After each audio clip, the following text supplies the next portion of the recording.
ఈరోజు వీడియోలో సింపుల్గా మటన్ కర్రీ ఎలా వండాలో చూసేద్దాం. వచ్చేయండి. Welcome to my channel. First starting అల్లం వెల్లుల్లిపాయ పేస్ట్ చేసుకొని మనం ఒక బౌల్లోకి తీసుకొని సైడ్ని పెట్టేసుకుందాం. ఎందుకంటే నాన్ వెజ్ కర్రీస్కి అల్లం వెల్లుల్లిపాయ పేస్ట్ చాలా టేస్ట్ ఇస్తుంది కాబట్టి. ఆ తర్వాత ఇప్పుడు ఆనియన్స్ చిన్న చిన్న పీసెస్గా కట్ చేసుకొని సైడ్ పెట్టేసుకుని మనం అల్లం వెల్లుల్లిపాయ వేసిన మిక్సర్ జార్ ఉంది కదా, దానిలో టొమాటోస్ అండ్ ఒక ఉల్లిపాయ కూడా వేద్దాం. ఎందుకంటే గ్రేవీ బాగా థిక్గా వస్తుంది, టేస్టీగా.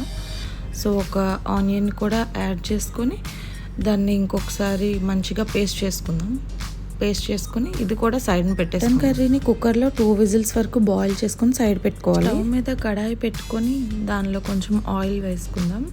మేమైతే ఇక్కడ మా అక్క ఆవాల నూనె యూజ్ చేస్తుంది, సో ఆవాల నూనె వేసుకున్నాం. మీరు కావాలంటే రైస్ బ్రెన్ ఆయిల్ అయినా, soybean oil, sunflower oil, whatever ఏదైనా వేసుకోవచ్చు. తర్వాత కొంచెం ఆయిల్ బాగా హీట్ అయిన తర్వాత ఇలా బబుల్స్ వస్తాయి చూడండి. మసాలా దినుసులు లైక్ బిర్యానీ ఆకు, దాల్చిన చెక్క, మిరియాలు, లవంగాలు ఏముంటే అవి యాడ్ చేసుకోండి. ఆ తర్వాత ఆనియన్స్ కట్ చేసి పెట్టుకున్నాం కదా, అవి యాడ్ చేసుకోండి. వాటిని యాడ్ చేసుకున్న తర్వాత మంచిగా వాటిని ఫ్రై చేయాలి. కనుక మీరు కర్రీని చేస్తే ప్రతి ఒక్కరు ఏ హోటల్ నుంచి తీసుకొని వచ్చావు అని అడుగుతారు. చాలా సింపుల్గా అండ్ టేస్టీగా ఉంటుంది కర్రీ. చూడండి, ఆనియన్స్ అన్నీ బాగా అంటే లైట్ గోల్డెన్ కలర్లోకి వచ్చేంత వరకు మంచిగా ఫ్రై చేసుకోవాలి. ఫ్రై చేసుకున్న తర్వాత అందులో గ్రీన్ చిల్లీస్ యాడ్ చేసుకోండి. మళ్ళీ ఇంకొకసారి బాగా ఫ్రై చేయండి, మొత్తం ఉల్లిపాయలు ఇవి బాగా కలిసేట్టుగా. తర్వాత జింజర్ గార్లిక్ పేస్ట్ యాడ్ చేయండి. ఈ జింజర్ గార్లిక్ పేస్టే ఈ అల్లం వెల్లుల్లి పేస్ట్ వేసుకున్న తర్వాత బాగా కలిపి అడుగు పట్టకుండా బాగా కలుపుకోవాలి. ఎందుకంటే అడుగు పడితే మాడిపోతుంది, టేస్ట్ మారుతుంది కాబట్టి. ఇప్పుడు సైడ్న పెట్టుకున్న టొమాటో ఆనియన్ పేస్ట్ని కర్రీలో యాడ్ చేసుకుందాం. ఈ కూరని మా అక్క ప్రిపేర్ చేశారు. ఇలా మా అక్క తయారు చేసినట్టు ఈ కూరని మీరు తయారు చేస్తే మీ ఇంట్లో వాళ్ళంతా ఏ హోటల్ నుంచి తెచ్చావు అని అడుగుతారు.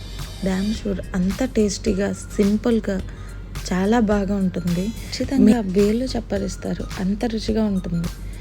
ఎందుకంటే మా అక్క చేసిన ఈ కర్రీ మేమే టేస్ట్ చేసాం, చాలా బాగా వచ్చింది. అండ్ ఇలా చేస్తే చాలా సింపుల్గా బ్యాచిలర్స్ కూడా వంట చేయగలరు, బ్యాచిలర్స్ కూడా. ఎందుకంటే ఇది అంత సింపుల్గా అండ్ టేస్టీగా ఉంటుంది. ఈ టొమాటో పేస్ట్ కూడా ఆనియన్స్ అండ్ గ్రీన్ చిల్లీస్తో కలిపి బాగా ఫ్రై అయిందని మనకి దానిపైన ఆయిల్ పైకి వస్తుంది కదా, పైకి తేలితేనే మనకు తెలుస్తుంది బాగా ఫ్రై అవుతుంది అని. సో మనం బాగా ఫ్రై అయ్యేలోపు సాల్ట్, కారం, పసుపు, కూరకు కావాల్సిన మసాలా అన్నీ తీసుకొని సైడ్ పెట్టేసుకుందాం. చూసారా, ఇప్పుడు బాగా ఫ్రై అయిపోయింది. ఇప్పుడు ఈ ఉప్పు, కారం అన్నీ వేసేసి బాగా కలిపేద్దాం. బాగా కలిపిన తర్వాత ఈ ఉప్పు, కారం కూడా బాగా వేగాలి ఆయిల్లో. వీటితో పాటు వేగితేనే దాని టేస్ట్ బాగుంటుంది.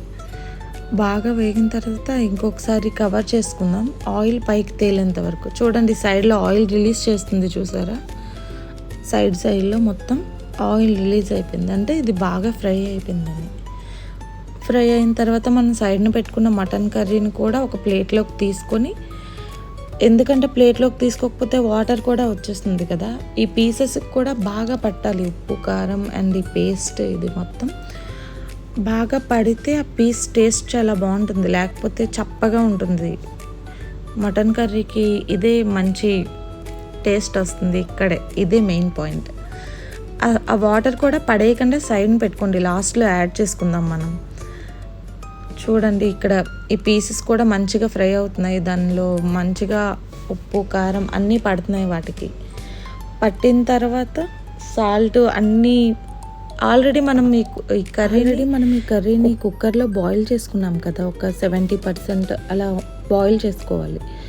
ఆ తర్వాత ఇప్పుడు దీనిలో యాడ్ చేసాం కాబట్టి ఇప్పుడు మనం సిమ్లో పెట్టుకోవాలి, లేదంటే కూర కూడా మాడిపోతుంది అండ్ పీసెస్ కూడా సరిగ్గా పట్టదు. పట్టిన తర్వాత ఇప్పుడు చూడండి, ఆ పీసెస్ బాగా ఫ్రై అయిన తర్వాత కూర బాయిల్ చేసుకున్న వాటర్ని యాడ్ చేసుకోవాలి ఈ కూరలో.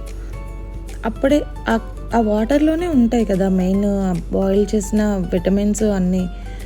సో యాడ్ చేసుకున్న తర్వాత బాగా కలుపుకొని కొంచెంసేపు కవర్ చేసుకొని మూత పెట్టుకొని ఉంచుకోవాలి. ఈ మటన్ కర్రీని మనం తినటం వలన మన ఎనర్జీ లెవెల్స్ బూస్ట్ అవుతాయి, మన మజిల్ గ్రోత్కి సపోర్ట్ చేస్తుంది అండ్ ఎనీమియా నుంచి కూడా ప్రివెంట్ చేస్తుంది మనల్ని. సో వీక్లీ వన్స్ అయినా అట్లీస్ట్ మటన్ నాన్ వెజ్ తింటే మన హెల్త్కి మంచిది, ఇంకేం కాదు. ఈలోపు మన మొక్క ఏమైందో చూసేద్దాం వచ్చేయండి. ఈ వెదురు మొక్క ఇంట్లో ఉంచడం వలన ఆకులు ఎల్లోయిష్గా అయిపోతున్నాయి చూసారా. బయట పెడితే గాలిగా ఆకులు చిరిగిపోతున్నాయి. ఏదైనా సొల్యూషన్ చెప్పండి. చూడండి ఇప్పుడు మన కర్రీ ఎంత బాగా బాయిల్ అవుతుందో. ఆ వాటర్ వేసిన తర్వాత మంచిగా బాయిల్ అవుతుంది కదా, ఈ గ్రేవీ మొత్తం దగ్గర పడాలి. అంటే ఈ ఉప్పు కారం ఈ మసాలా ఇవన్నీ ఉన్నాయి కదా, వీటిలో ఈ పీసెస్ ఇంకొక 10 to 15% బాయిల్ అయ్యాయి అనుకోండి, పీసెస్కి చప్పదనం ఉండదు. చూసారా ఫ్రెష్ కొత్తిమీర. మీ ఊర్లో ఎంత చెప్పండి కొత్తిమీర. దీన్ని హిందీలో ధనియా పత్తి అంటాం. దీన్ని చిన్న చిన్న పీసెస్గా కట్ చేసుకొని సైడ్ని పెట్టేసుకుని చూసారా మన కర్రీ బాగా కొద్దిమని ఉడుకుతుంది. మా అమ్మ చెప్పేది ఇలా పీస్ని పట్టుకొని చూస్తే మనకు తెలుస్తుంది ఇది బాగా బాయిల్ అయ్యిందా లేదా. అంటే కనీసం ఒక 90% అయినా ఇందులో ఉడికిన తర్వాత మెల్లగా సిమ్లో పెట్టుకొని మంచిగా ఉడకపెట్టుకోవాలి. లేకపోతే కిందన అడుగు పట్టేస్తుంది. అడుగు పట్టకుండా ఉంటేనే ఏ కూరైనా టేస్టీగా ఉంటుంది. ఇంకా ఇది కూరలో కొత్తిమీర యాడ్ చేసుకున్న తర్వాత కూరని కవర్ చేసుకొని ఉంచుకుందాం. ఎందుకంటే కొత్తిమీర ఫ్లేవర్ బాగా కూరకు పడితే మంచి టేస్ట్ వస్తుంది కాబట్టి. ఈ మటన్ కర్రీ మీకు బాగా నచ్చిందని ఆశపడుతున్నాను. Thank you for watching. Bye bye.